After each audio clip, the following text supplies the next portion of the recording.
मुज़ाकरा अमीर सुंदर वरकत मुलालिया के ऑफिशियल फेसबुक पेज और यूट्यूब चैनल मौलाना इलियास कादरी पर भी देखा जा रहा है। सईदी ये सवाल मौसूल हुआ है, ये कह रहे हैं कि ईद के हवाले से बच्चों की ईदी काफ़ी अच्छी खासी जमा हो गई है, क्या वालिदैन इस ईदी को घरेलू ज़रूरियात में इस्तेमाल कर सकते हैं?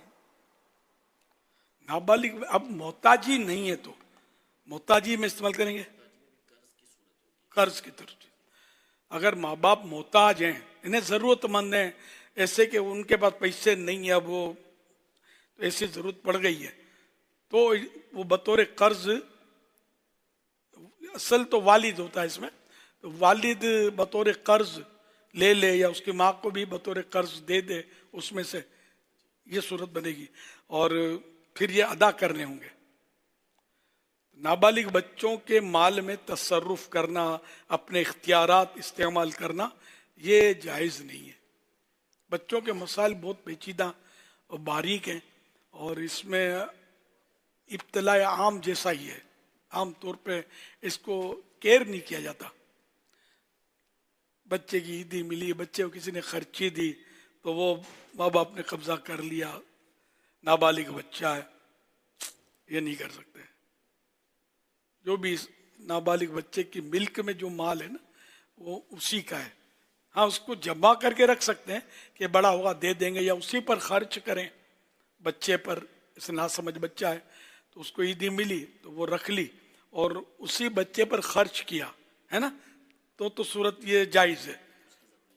दूध में, इसकी दवा में, इसको कोई खिलौना ला दिया उसको जिसकी इसको ज़रूरत है बच्चे को खेलने की, या उसके लिबास जिसको ज़रूरत है लिबास की इसको, तो ये उसमें ये पैसे नाबालिग के खर्च कर दे, करना चाहे तो, वरना जमा करके रखे। बालिग हो और इस काबिल हो कि संभाल लेगा तो अब इसके हवाले कर दे, वरना अब ये खुद बोल दे कि अगर चाहे तो कि माँ तुम रख लो, बाप तुम रख लो, तो वो अलग बात है, फिर रख सकेंगे। सल्लु अलल हबीब सल्लल्लाहु अलैहि मुहम्मद। बच्चे के लिए जो चीज़ खरीदी ना, खरीदते वक्त बड़ा प्रॉब्लम है। बच्चे के लिए बाप ने या सरपरस्त ने बच्चे की नीयत से जो चीज़ खरीदी, इसका मालिक का बाप नहीं रहेगा, बच्चा हो जाएगा। ये बड़ा बारीक मसला है, इसमें बड़ा इब्तिला है। अब बच्चे के खिलौने दूसरे को उठा के दे दिए, या बच्चे के कपड़े अब इसको पूरे नहीं हो रहे, छोटे पड़ गए, दूसरे भाई बहन को पहना दिए, ये होता है। तो ये नहीं हो सकता। तो इसलिए मैं तो आज से नहीं, बरसों से मशवरा देता आ रहा हूँ कि आप जो भी खरीदे ना, आप बच्चे की नीयत से नहीं खरीदे कि ये बेबी के लिए, तो ये बाबू के लिए, तो ये बाबा के लिए, नहीं। ये मतलब अपने लिए आप खरीदें। अब जब आप अपने लिए खरीदेंगे ना, अब हर बच्चा इस्तेमाल कर सकता है। जो रिश्तेदार का आया बच्चा तो वो भी इस्तेमाल करे, पड़ोसी का भी, मुबाह सबके लिए हो जाएगा। मालिक आप होंगे इसके।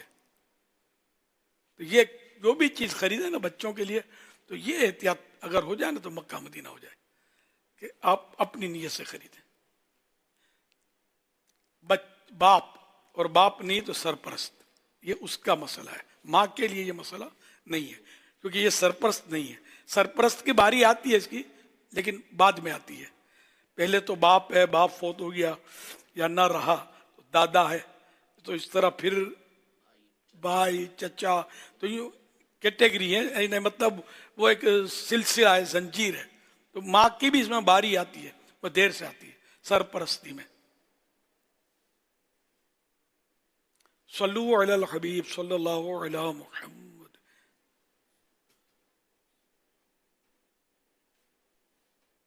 मोहम्मद सुहेल कराची से। मेरा अमीर सुन्नत की बारगाह में ये सवाल है कि गुज़िश्ता मुद्दे मुज़ाकरों में नाबीना को 40 कदम चलाने की जो फजीलत पर बयान किया गया था, तो क्या ये एक ही दफ़ा 40 कदम चलाने पर फजीलत मिलेगी, या वक्तन फ़वक्तन कभी 5, कभी 10, कभी 15 ऐसे कदम चलाए और सब मिला के जब 40 हुए तब ये फजीलत मिलेगी?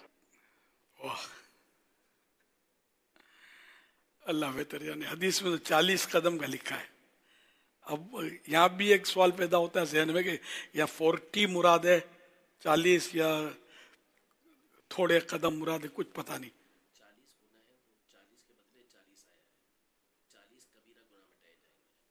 इसमें नहीं, 40 कबीरा गुनाह का नहीं है, اور کچھ جنتی ہے یا ایسا کچھ ہے. 40 کبیرہ گناہ تو وہ 40 قدم لے کر جنازے کو چلے گا اس کا ہے. یعنی جو میت جنازے کو 40 قدم لے کر چلے، چاروں پایوں کا بھی شاید اس میں، ہر پائے کو 10 قدم لے کر 40 قدم چلے مسلمان کے جنازے کو لے کر، تو اس کے 40 کبیرہ یعنی بڑے گناہ معاف کیے جائیں گے.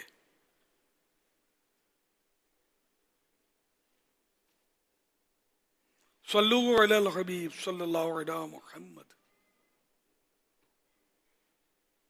میرا میرا علیہ سنت سے یہ سوال ہے کہ چندہ کم دینا تھا مگر گلف فیملی سے زیادہ دے دیا. مثال 50 روپے دینے سے 1000 روپے کا نوٹ ڈال دیا. اب چندے باکس سے واپس نکال سکتے ہیں؟ جواب ارشاد فرما دیجیے اور میرے گھر والوں کے لیے دعا فرما دیجیے. پولیس نہیں بھی ہوئے تو بندے پکڑ لیں گے. آپ ہاتھ ڈال کے نکالو گے نا تو وہ چور سمجھ کر ہو سکتا ہے کچھ کا کچھ کر ڈالیں. یہ تو ویسے ہی مطلب احتیاط کی بات ہے کہ ڈالیے گا میں ہاتھ مت ڈالنا. اب مسئلہ تو مفتی صاحب سے پوچھتے ہیں. حکم تو یہی ہوگا جو آپ نے فرمایا کہ اس کو منع ہی کیا جائے گا، کیونکہ یہ مطلقاً اجازت دے دی جائے تو پھر کچھ سے کچھ ہو جائے گا. بعض جو احکام ہیں وہ اس طرح کے ہیں جب تک وہ اس کی ملک سے نکلا نہیں ہے اس وقت تک اسے اختیار ہوتا ہے. خرچ نہیں ہوا ابھی تک، اس میں نیتوں کے اعتبارات ہوتے ہیں، لیکن اس طرح بہرحال اجازت ہوگی نہیں. ہاں بالکل جیسے جیب سے نکالا اور ابھی ڈالنے لگا تو اب اس کو نظر آ گیا کہ یہ 1000 کا ڈال رہا ہوں، اب وہ ہٹا کے 50 ڈال دیتا تو پھر اپنی جگہ پر ٹھیک ہے. لیکن ڈال دیا تو پھر بعض صورتیں یہ ہوں گی کہ وہ ملک ہو جائے گا، مسجد کی ملک ہو گیا یا مدرسے کی ملک ہو گیا، یا جو جہاں دیا جا رہا ہے ان کے وکیل نے قبضہ کر لیا تو اب واپسی نہیں لے سکے گا. وہ منع ہی کیا جائے گا کہ اس طرح دے دیا تو پھر واپس نہ لے. یہ باکس میں قبضہ کرنے کی صلاحیت ہے.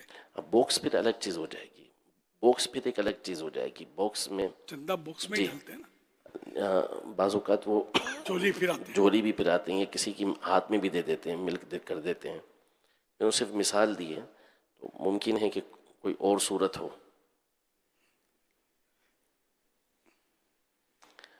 اور باکس میں ڈالا تو باکس میں تو اسے نکال بھی نہیں سکے گا. نکالے گا تو پولیس آتے آئے بندے ہی پکڑ لیں گے. قانون خود ہی نافذ بھی کر دیں گے، کوئی بھروسہ نہیں ہے. توڑ پھوڑ ڈالیں گے تو مشکل ہو جائے گی. 1000 روپے سے زیادہ خرچہ ملم پٹی میں لگ جائے گا اور تکلیف الگ ہوگی.